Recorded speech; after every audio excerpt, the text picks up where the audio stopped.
You know the dream. Whip out a pro-level camera from your pocket, snap a stunning shot, and vanish it like a photo wizard? Well, it might be reality soon. After years of silence, Sony could finally be dropping the RX100 VIII, the compact king reborn. The RX100 VII was a beast back in 2019, but that's ancient in tech years. While smartphones got smart and mirrorless went massive, Sony stayed quiet. Not because they forgot us, but because they might have been reinventing everything. Rumors hint at a new sensor, fixed aperture, and even alpha-level AI autofocus, all in a camera you can fit in your jeans. This isn't just a refresh, it could redefine what a compact camera can be.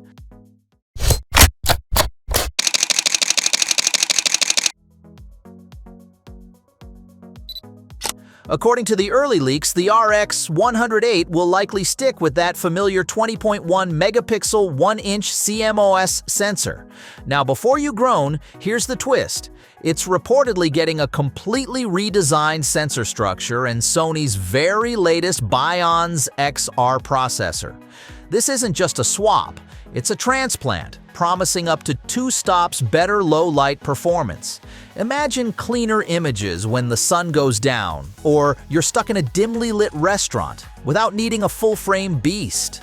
The lens is expected to remain the versatile 24 to 200 mm f2.8 to 4.5.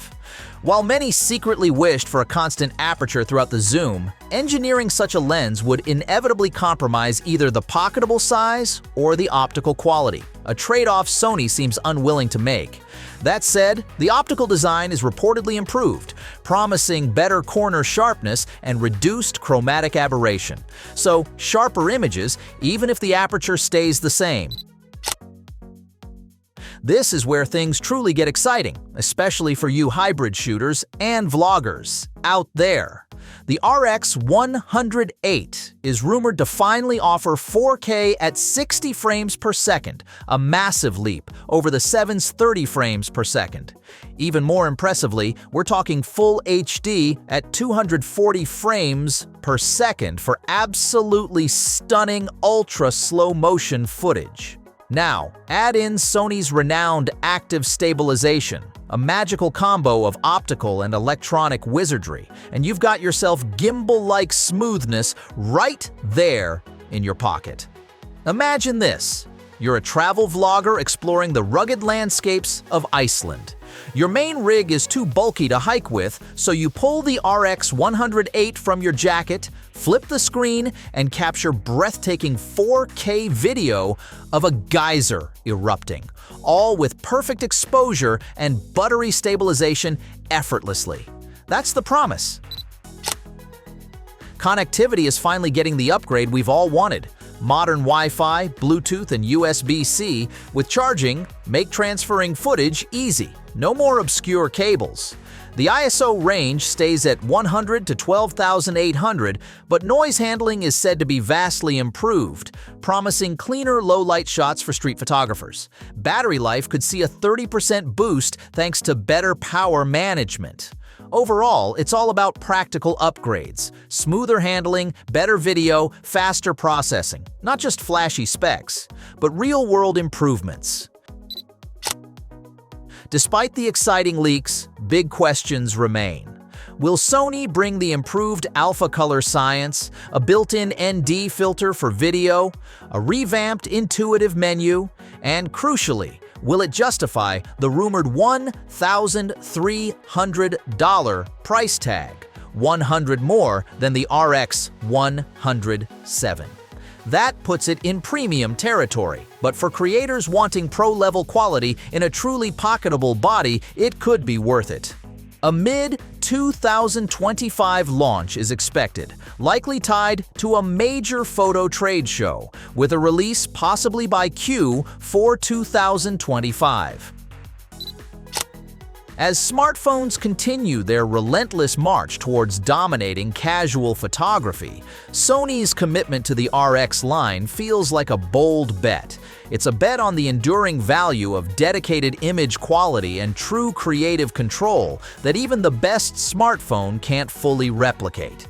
The RX100 VIII isn't trying to be a smartphone, it's trying to be the ultimate camera you can actually take everywhere.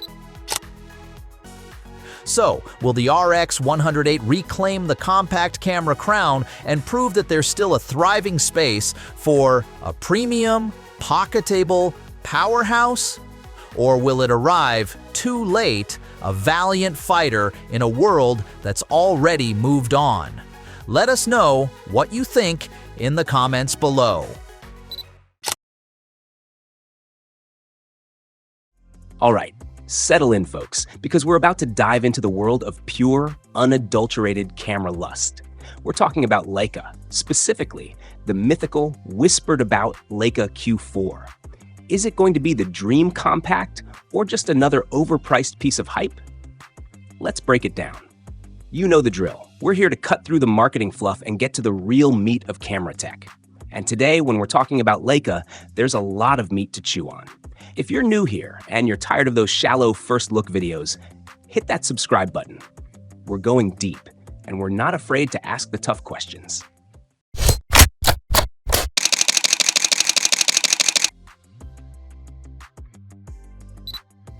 So, Leica's Q series. It's always been something else, hasn't it? That original Q back in 2015? It was like a breath of fresh air, a taste of Leica magic in a relatively accessible package. And then, bam, the Q2, cranking up the resolution, sharpening the focus. And just last year, the Q3, finally dragging us into the modern age with that tilting screen. See, Leica doesn't rush. They take their time, they refine, they perfect. And that's why we're all buzzing about the Q4. But what's the big deal? What could the Q4 possibly bring that justifies another 4-year wait? Well, let's get into the rumors, the whispers, the potential game changers. And remember, these are just rumors, but they're the kind of rumors that make your heart race. First up, the sensor. We're hearing it could be the same 50-megapixel beast from the M11, but, and this is a big but, optimized for the Q series. Think even better dynamic range, cleaner high ISO. And powering it all? A next-gen Maestro engine, handling those massive files, cranking out faster burst rates, and doing some serious image processing magic. Now the lens. That legendary 28mm f1.7 Summilux. It's the heart of the Q series, right? And honestly, I don't see them changing it. But maybe, just maybe, we'll get some new optical coatings, boosting micro contrast, killing flare. Leica's built on lenses. They're not going to skimp here. But here's the real kicker. Autofocus. The Q3's contrast detection? Good, but not great. We're hearing whispers of a hybrid phase detection and contrast detection system. Finally, that would take the Q series from a deliberate, methodical shooter to something that can handle fast-paced street scenes, even sports. And then there's image stabilization. 5-axis IBIS in a Leica Q? Imagine the possibilities. Handheld low-light shots, smooth video capture. This alone would be a game changer. Speaking of video, 8K, 4K, 60p, and improved Cinelog profile? Could the Q4 finally be the Leica videographers have been waiting for? Maybe. We'll see. OLED EVF, fully articulating touchscreen, Wi-Fi 6, Bluetooth 5.3, internal 1TB SSD, improved battery life, IP53 weather sealing. The list goes on. It's like Leica's throwing everything but the kitchen sink at this thing. But let's be real, folks, this is Leica. It's going to be expensive. The Q3 is already pushing $6,000. How much higher can they go? And with all those power-hungry features, battery life is still going to be a concern. And that fixed 28mm lens? Still a limitation for some. When will we see it? 2027, probably. Maybe late 2026. And the price? Expect a significant jump. Think $6,500 to $7,500 for the base model, and even higher for special editions. So is the Leica Q4 going to be the dream compact, or just a hyped-up piece of kit? That's the million-dollar question. What features would make it your dream camera? Would you upgrade? Let us know in the comments. And hey, if you like this deep dive, don't forget to hit that subscribe button. We've got plenty more camera talk coming your way.